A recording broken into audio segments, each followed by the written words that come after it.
Abraham, I think I'm here for some clarity, as you discussed earlier in the intro. Clarity is really the eternal quest, isn't it? Yeah. Clarity meaning tuning to broader perspective. Isn't that what clarity is?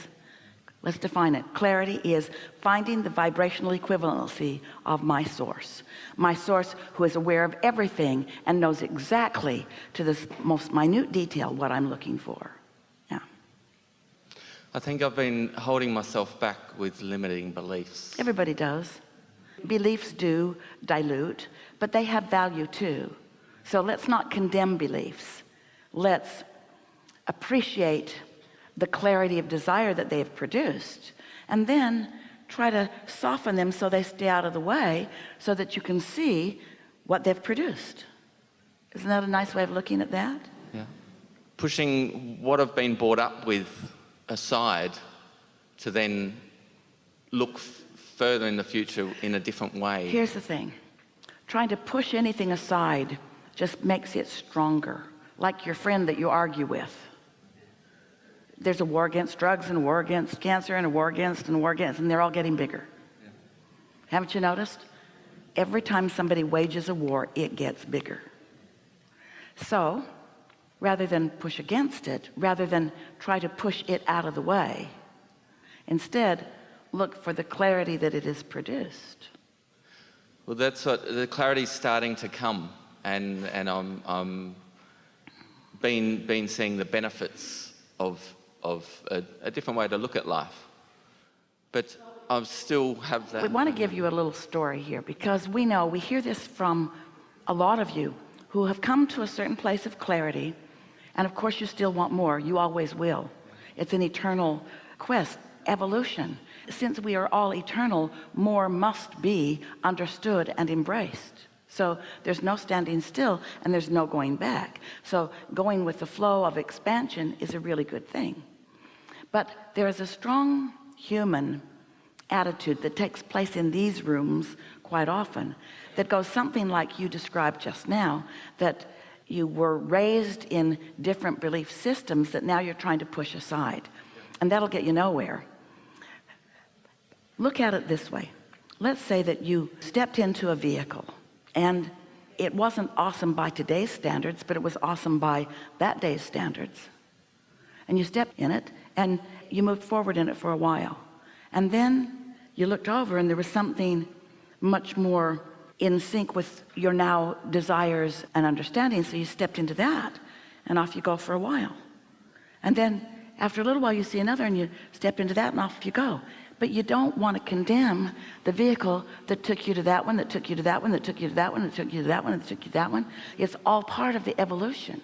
You don't want to stand where you are and ever feel regret for how you got here, because that makes where you are full of resistance and makes you less open to the receiving that could be there right where you are.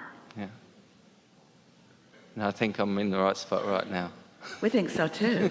And we think you were then, and then, and then, and then, and then, and then. You see, let's chew on this just for a little bit.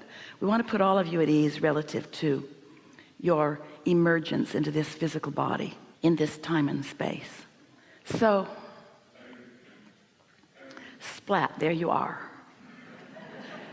Now, you started this conversation with just the best word ever, the word clarity. And we identify that clarity is alignment with the whole of you, and clarity is about focus. So you were born into an environment, we're talking about the whole earth experience, of enormous variation and diversity. Oh, it's just beautiful and perfect and balanced.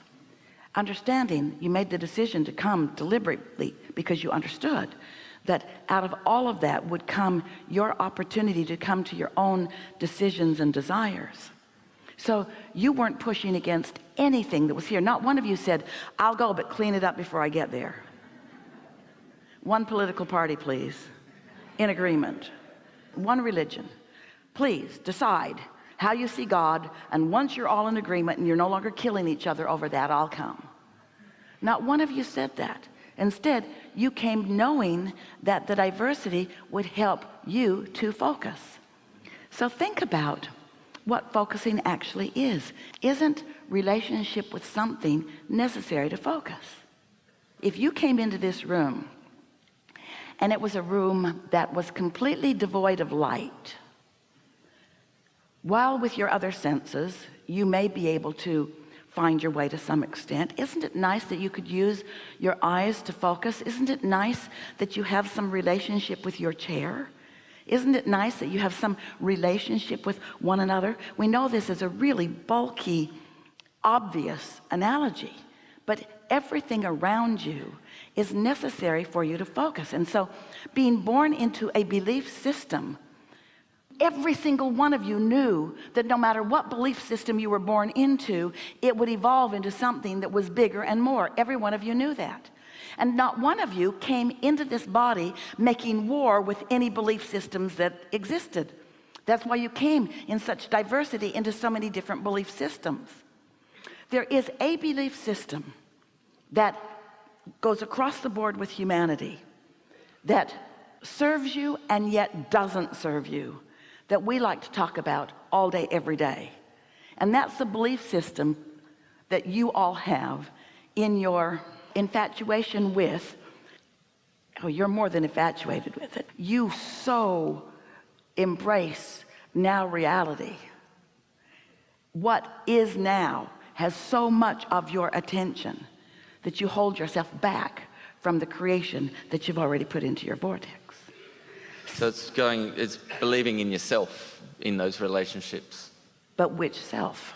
There's the you who is under the influence of the whole of who you are, and there's the you who may be influenced by other humans who are insecure.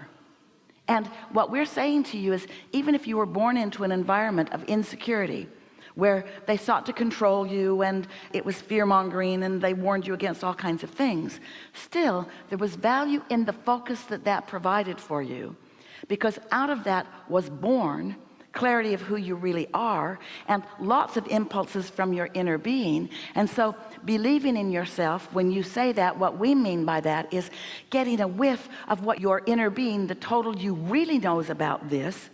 And when that happens, when you really hook up with who you really are, you don't feel one bit of impulse to push against one bit of anyone. When you're really tuned into who you are, it's only their assets and their positive aspects that your inner being ever focuses upon. That's the big benefit of your inner being. We're going to say something to you and you're going to repeat it, and when you do, we're going to deny it. No, we won't deny it, but we want to get your attention with this. And so we're going to say something. Esther's already formulated the words for it, so here they come. You're here doing the dirty work. I've got the front seat. Say again? I've got the front seat. So you're here to experience the contrast.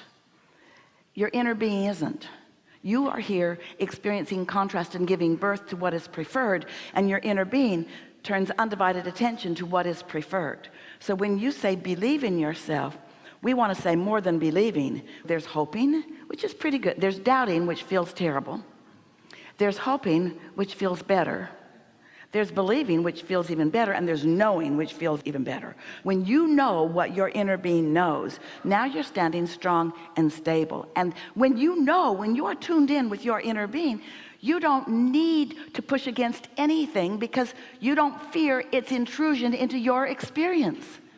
You only fear intrusion when you're misunderstanding.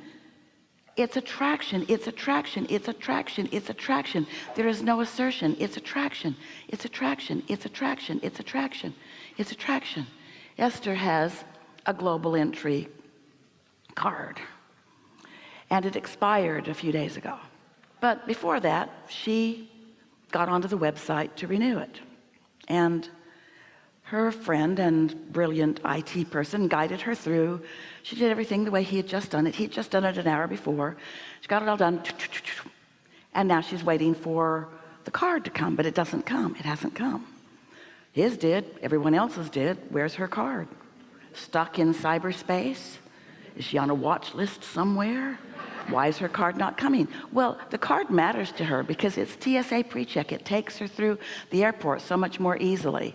And there's 6 months leeway. There's nothing urgent about it, but still, she's uneasy that she doesn't have that card in her hot little hand.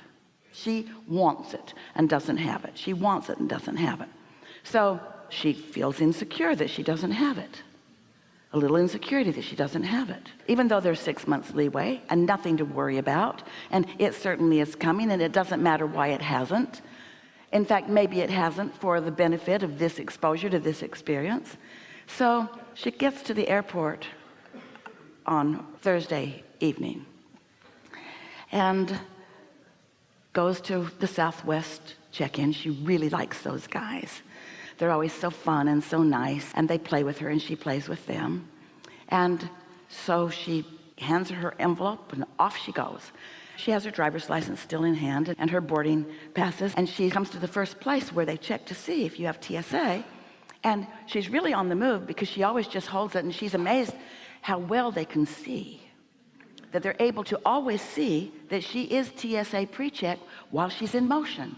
And she always says, you've got really good eyes, as she swings past them. So she's swinging past this guy, and he says, hold it, wait. You don't have TSA pre-check. And Esther said, yes, I do. He said, no, you don't. And Esther looked, and she didn't.